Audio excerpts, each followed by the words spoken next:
चलिए बच्चों, आज की क्लास शुरुआत करते हैं। हमारा ये जो चैप्टर है हाइड्रोकार्बन ऑर्गेनिक केमिस्ट्री का पार्ट है, जिसमें आज हम जो देखने वाले हैं हाइड्रोकार्बन में एल्कीन होता है। तो एल्कीन के भौतिक और रासायनिक गुण को इस वीडियो में कंप्लीट जानने वाले हैं। तो आप लोग वीडियो के अंत तक बने रहिएगा। देखना, अभी तक आप लोगों ने नहीं तैयार किया होगा तो ये अभी आपको एकदम अच्छे से तैयार हो जाएगा। तो चलिए बच्चों, आज की क्लास शुरुआत करते हैं और देखते हैं ये एल्कीन के जो है भौतिक गुण क्या है। पहले इसको थोड़ा सा जान लेते हैं, उसके बाद इसके प्रमुख रासायनिक गुण कौन कौन से हैं इनको भी हम बारी बारी देखते हैं। चलिए बच्चों, अगर इसके हम भौतिक गुण की बात करें, देखो अगर हम एल्कीनों के भौतिक गुण की बात करें, सबसे पहला भौतिक गुण यह है कि निम्न एल्कीन का मतलब होता है जिनमें कम कार्बन होते हैं। जैसे अब कम से कम 2 कार्बन से ही तो शुरू होगा एल्कीन, अब इससे कम कार्बन का तो सदस्य होते ही नहीं है।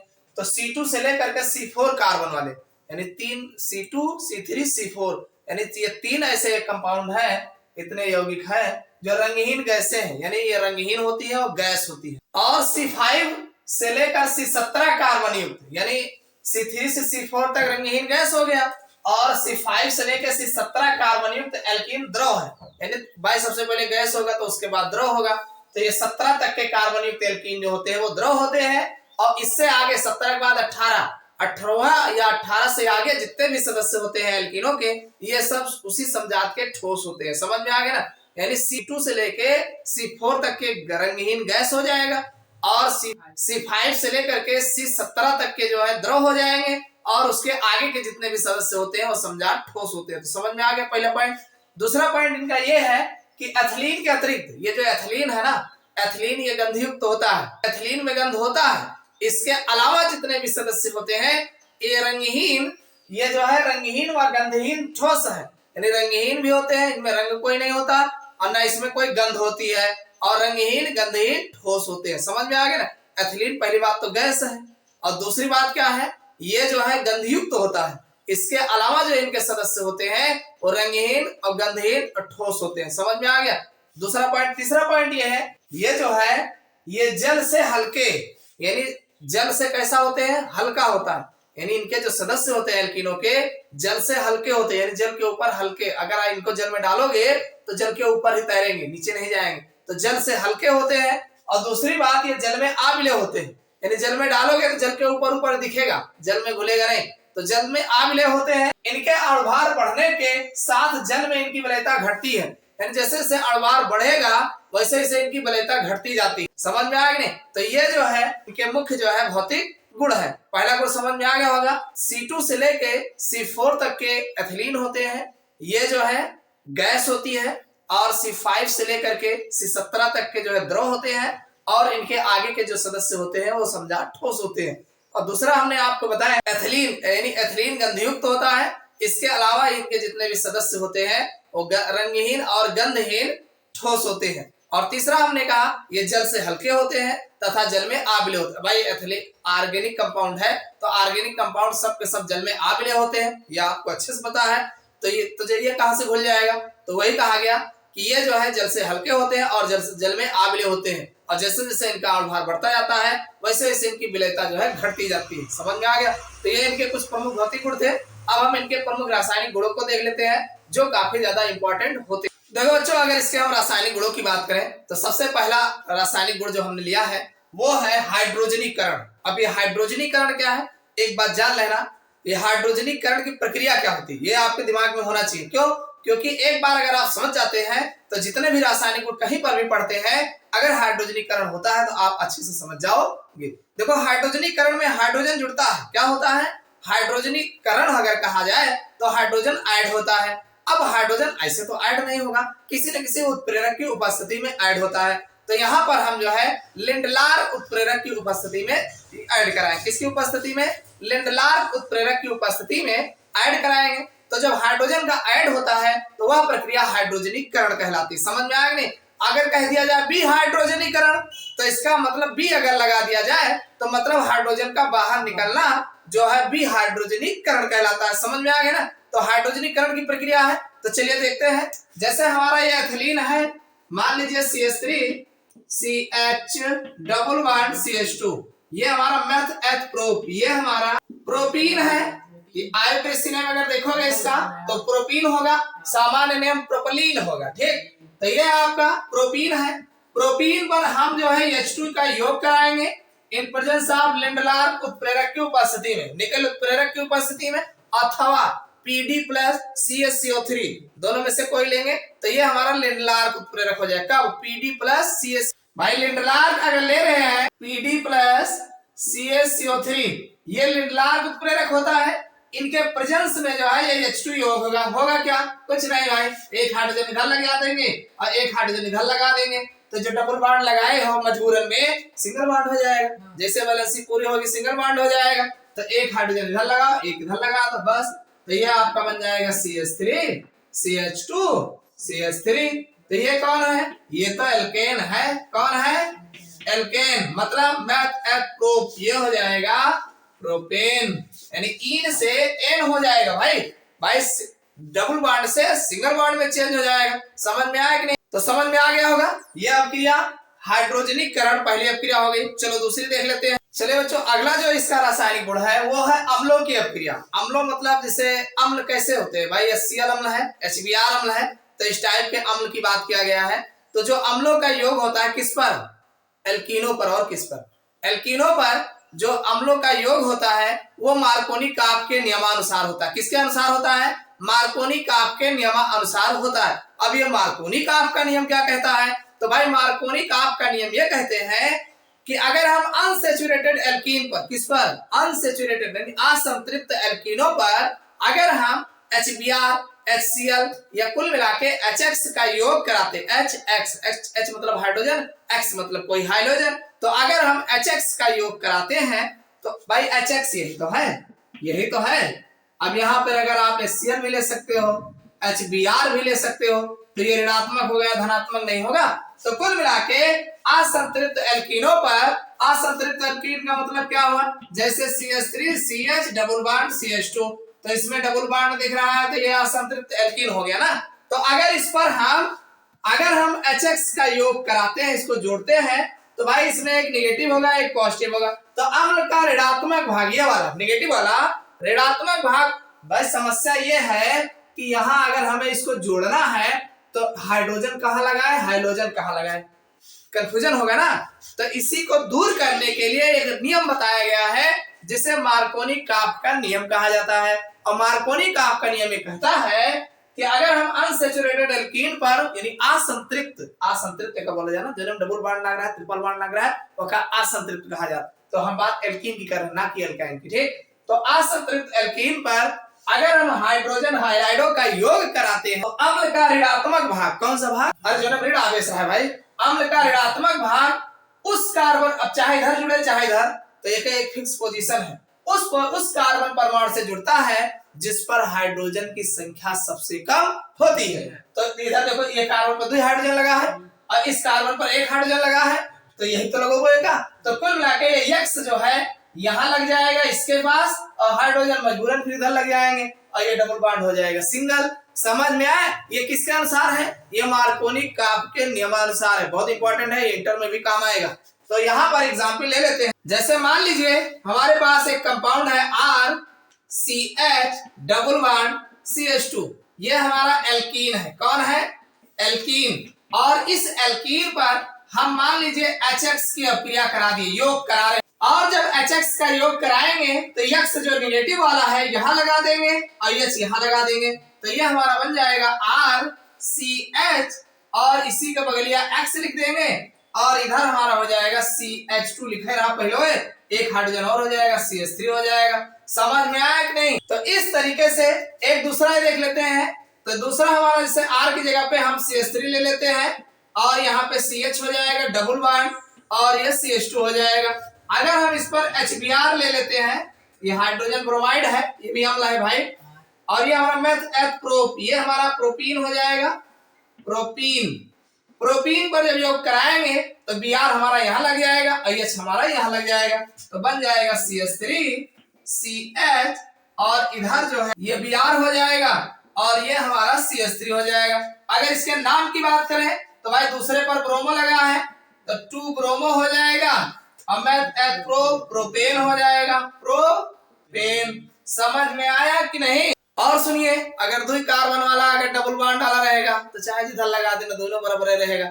मान लो अगर ऐसा लिखा हो CH2 डबल बॉन्ड CH2 और इस पर HBr का योग कराओगे तो यह पे दोनों साइड पे कार्बन पे हाइड्रोजन बराबर है ना, तो चाहे जिधर लगा देना तो यह आपका हो जाएगा CH3 CH2Br।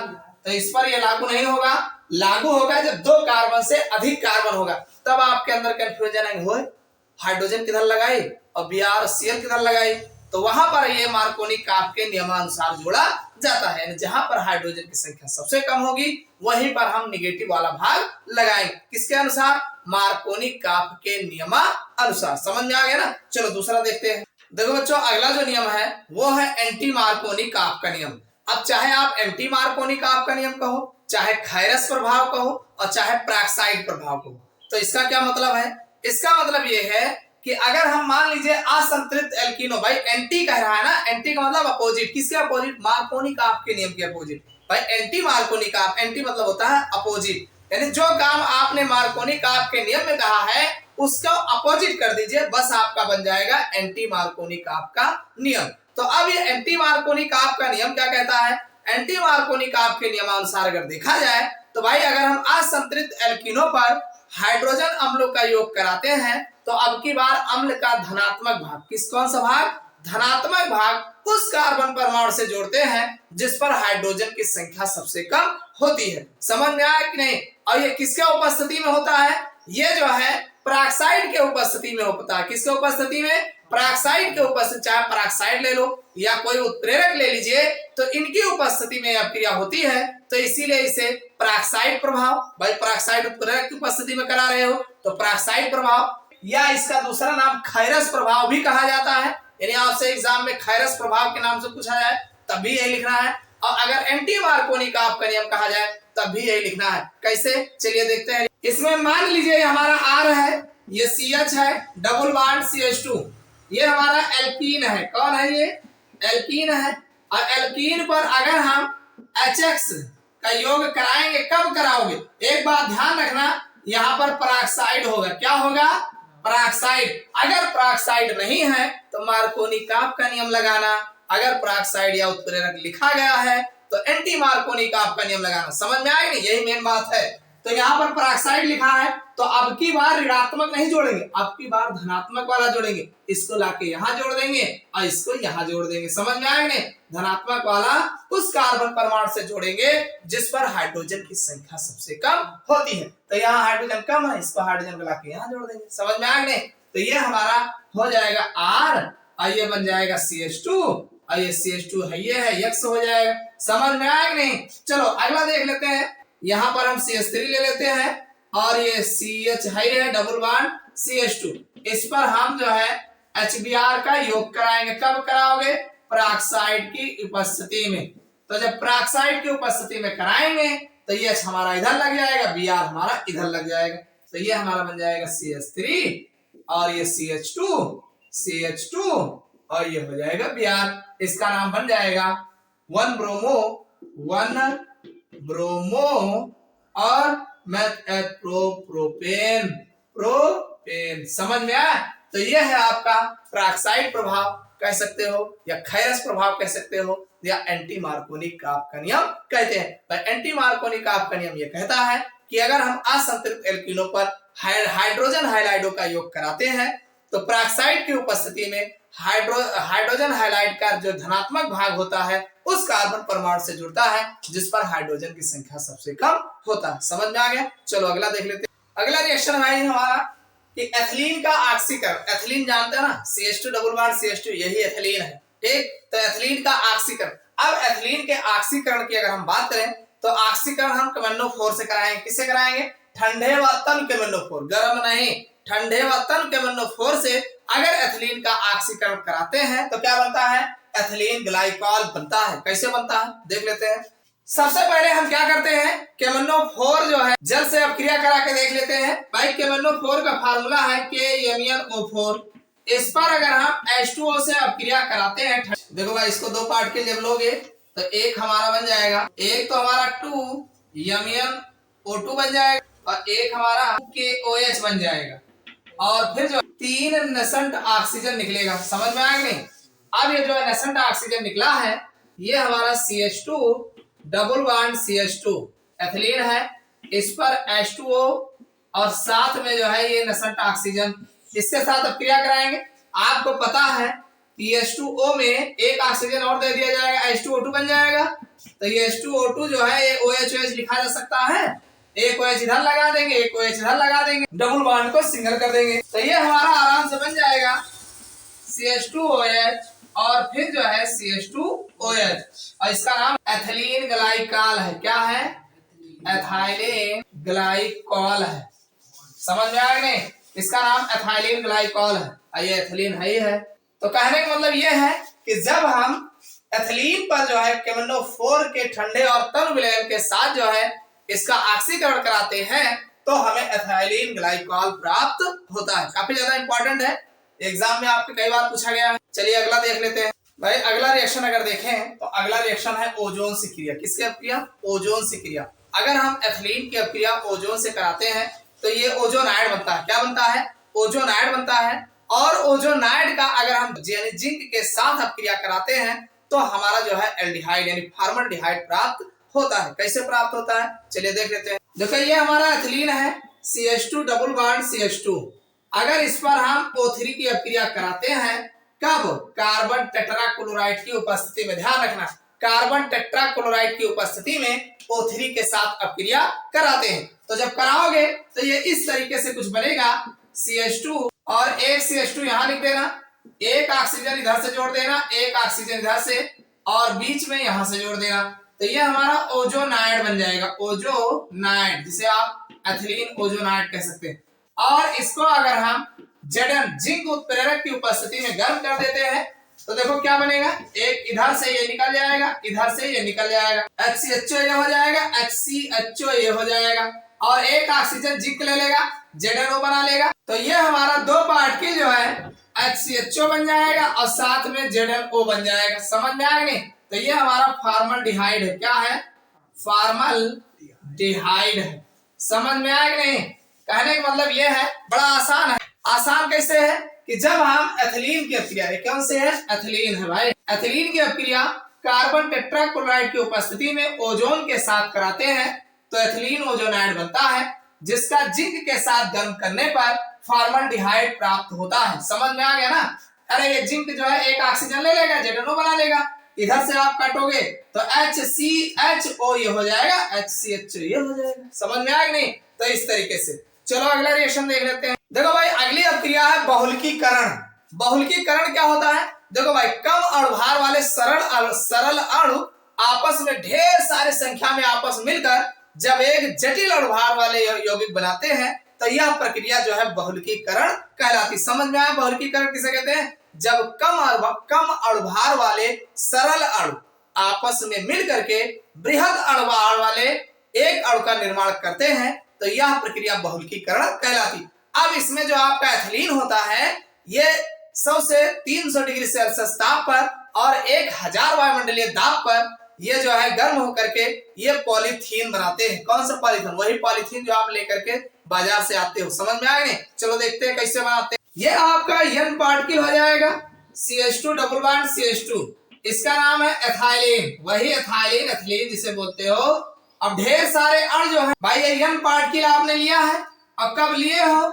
100 से 300 डिग्री सेल्सियस ताप पर और 1000 ATM मतलब वायुमंडलीय दाब पर जब गर्म करोगे तो ये क्या होगा, ये CH2 डबल बॉन्ड का मामला जो था सिंगल हो जाएगा इस तरीके से, और ये सारे पार्टिकल 1000 जितने भी पार्टिकल लिए होंगे, 100 लिए होंगे, 200 लिए होंगे, सब आपस में जुड़ जाते हैं। तो ये जो बनता है ये पॉलीएथिलीन बनता है। क्या बनता है? पॉलीएथिलीन बन जाता है। पॉलीएथिलीन कह लीजिए चाहे इसे पॉलीथीन कह लीजिए। क्या कह लीजिए? पॉलीथीन। तो यही पॉलीथीन जो है आपको मार्केट में जो मिलता है वही रहता है। समझ में आया नहीं? तो कुल मिला के जब हम एथिलीन का बहुलकीकरण 100 से 300 डिग्री सेल्सियस ताप पर और 1000 वायुमंडलीय दाब पर गर्म करते हैं तो हमें पॉलीथीन प्राप्त होता है। यह प्रक्रिया जो है बहुलकीकरण कहलाती। हो जाएगा, कोई दिक्कत तो नहीं है ना? याद हो जाएगा बहुलकीकरण क्या है? देखो ये कम, इसका अणुभार कम होता है। किसका? एथिलीन का अणुभार कम होता है, तो कम अणुभार वाले सरल अणु आपस में मिल करके, देखो n पार्टिकल मतलब 100 200, n की जगह 100 200 500 ले सकते हो, n पार्टिकल आपस में मिल करके और फिर 100 से 300 डिग्री सेल्सियस ताप पर 1000 वायुमंडलीय दाब पर क्रिया करते हैं, तो पॉलीथीन का निर्माण करते हैं, जो कि यह एक प्रकार का बहुलक होता है। समझ में आ गया ना। तो ये इसके कुछ मुख्य जो है रासायनिक गुण थे, जो उम्मीद करता हूं समझ में आ गया होगा। समझ में आया वीडियो को लाइक कर दीजिएगा, चैनल पर नया सब्सक्राइब कर लेना, अपने यार दोस्तों के साथ ज्यादा से ज्यादा शेयर करिएगा। फिर मिलते हैं अगले क्लास में किसी नए टॉपिक के साथ।